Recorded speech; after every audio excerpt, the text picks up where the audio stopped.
The tension inside the hearing room was unmistakable as lawmakers pressed Homeland Security Secretary Kristi Noem over a deeply troubling issue: whether American citizens have been wrongfully detained by immigration authorities.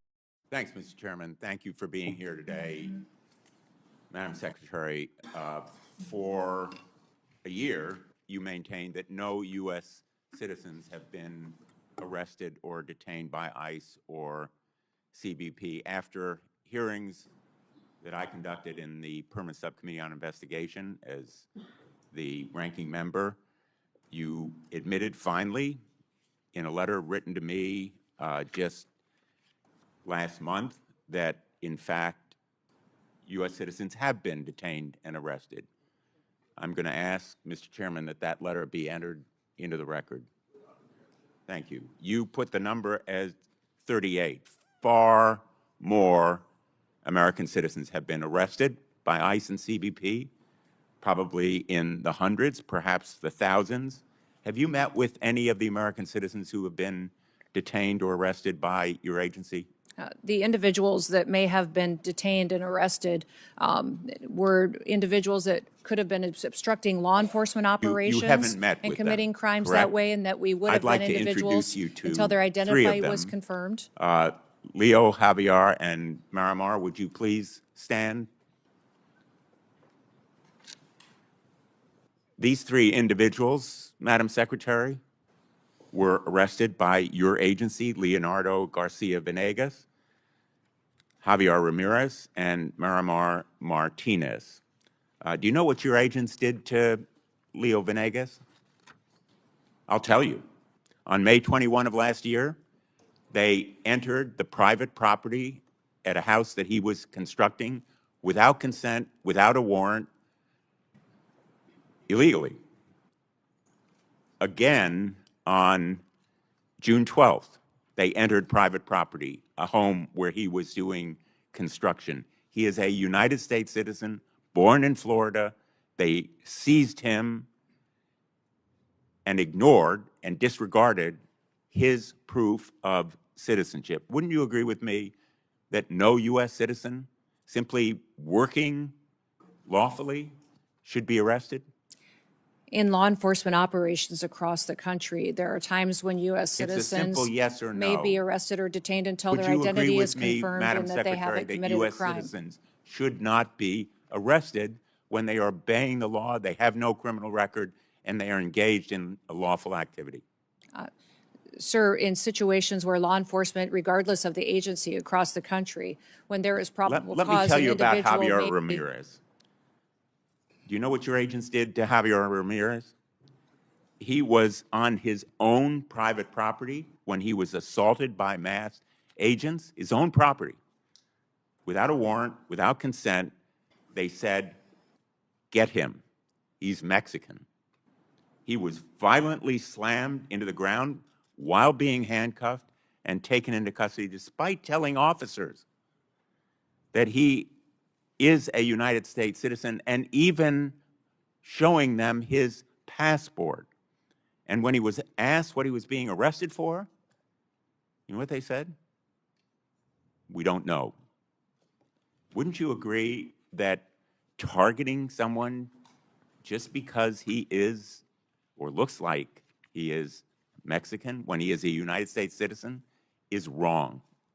Senator, we do not target people based on their race or ethnicity. We do targeted operations based on criminal backgrounds and information that we have. Madam Secretary, Javier was detained for over 4 days. He was denied medicine that he needed for severe diabetes. He lost consciousness. He had severe hypoglycemia. Wouldn't you agree with me that medical treatment should have been provided to him? Senator, Denied. medical treatment is provided to individuals wasn't in for our him. processing and Wouldn't you agree that detention was wrong? centers. Within 12 hours, they have a medical examination. We get them the prescriptions and medication that they need.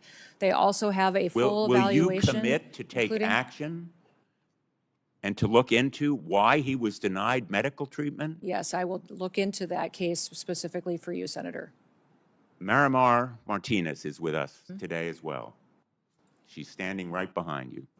She was on her way to donate clothing at her church when she came across an unmarked car. The agents sideswiped her car. 3 masked agents in camouflage stormed out, and one of them pulled out his gun and fired at her moving vehicle, hitting her 5 times. She almost bled to death. Wouldn't you agree that shooting Miramar Martinez on her way to donate clothing at her church, a United States citizen from Chicago, is wrong? Sir, I don't know the situation or the case. I'll look into it to ensure that all the procedures were followed properly. I'm glad you'll look into it. Miramar, by the way, was falsely charged with impeding law enforcement, but the case actually fell apart. The judge dismissed it as being trumped up. He dismissed it with prejudice. And in fact, the agent who shot her, I'm not going to name him, but you know who he is, was quoted on social media the day or so afterward. And he said, quote, "I fired 5 rounds and she had 7 holes. Put that in your book, boys." And quote, "Cool, I'm up for another round of F around and find out." Will you join me in condemning that agent? Sir, that situation, I don't know the details of, but I will look into that. I don't know why you can't join me in saying it was wrong to shoot Miramar, almost cause her death, and then brag about it. Wouldn't you agree with me that it was wrong? Well, sir, the way that you have portrayed it, it appears to be, but let me look into the case so I can speak to the specifics of it. In fact, apparently, contrary to what you just said, you actually supported the agent who shot Ms. Martinez 5 times. He's quoted as saying, when he was asked, everyone has been supportive, including Chief Bovino, Chief Banks, Secretary Noem, and El Jefe himself, referring presumably to President Trump. Is the agent who shot Ms. Martinez still on the job? Sir, our law enforcement officers conduct operations every day according to procedures and to training and the experience that they have. When there is something that is not done properly, Ms. Martinez still on the job carrying a gun? I don't know the details. I will find out and get that information to you. Would you agree with me that he shouldn't be on the job carrying a gun? I will look into this case and get back to you on the details. I'm not familiar with it. I think Americans would find it absolutely terrifying that that agent is still on the job carrying a gun. And the fact that you can't tell me that you will take him off? Sir, do you know who Angel Samanago is? Do you recognize that name? You know, this is an individual that was murdered egregious in your state here, by an illegal alien, of rights and trust. Duct taped. The answers are It looked very like it was simple, an assassination. And I would have hoped I haven't heard you say one victim's better name answers today from illegal immigrants that are here perpetuating violence against people. Would you like to say anything to Ms. Miramar? I'd like to hear you say the name of one of our victims of illegal criminal activity and fight for one of those victims so that we can stop as many of them from being created in the future by people who should never be in this country to begin with. Illegal individuals and aliens that are in this country. Ms. Martinez were dismissed with prejudice. What began as a routine congressional oversight hearing quickly turned into a moment that raised serious questions about accountability, civil liberties, and the power of federal immigration agencies. Before we go further, make sure you subscribe to the channel so you don't miss important breakdowns of major political hearings and the stories behind them.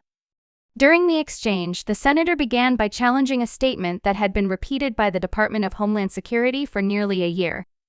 The claim was simple and clear: no U.S. citizens had been arrested or detained by Immigration and Customs Enforcement, known as ICE, or by Customs and Border Protection, known as CBP.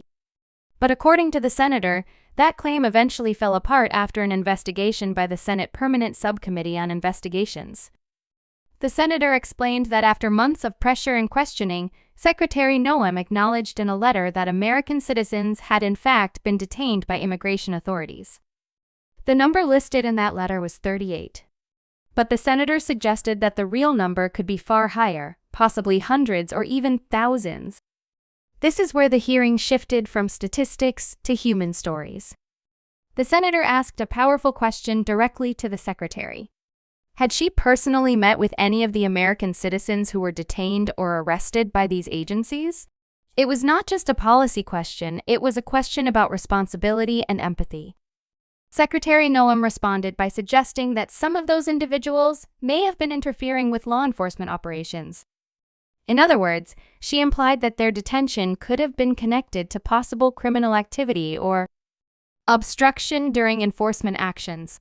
But the senator was not satisfied with that explanation. At that moment, he did something that changed the tone of the hearing entirely. He asked 3 men sitting in the room to stand up. Their names were Leonardo Garcia Venegas, Javar Ramirez, and Miramar Martinez. According to the senator, these men were American citizens who had been detained by immigration authorities. This moment brought the debate out of the abstract and into real life. Instead of talking about numbers or policies, the hearing now had faces, names, and personal stories attached to it.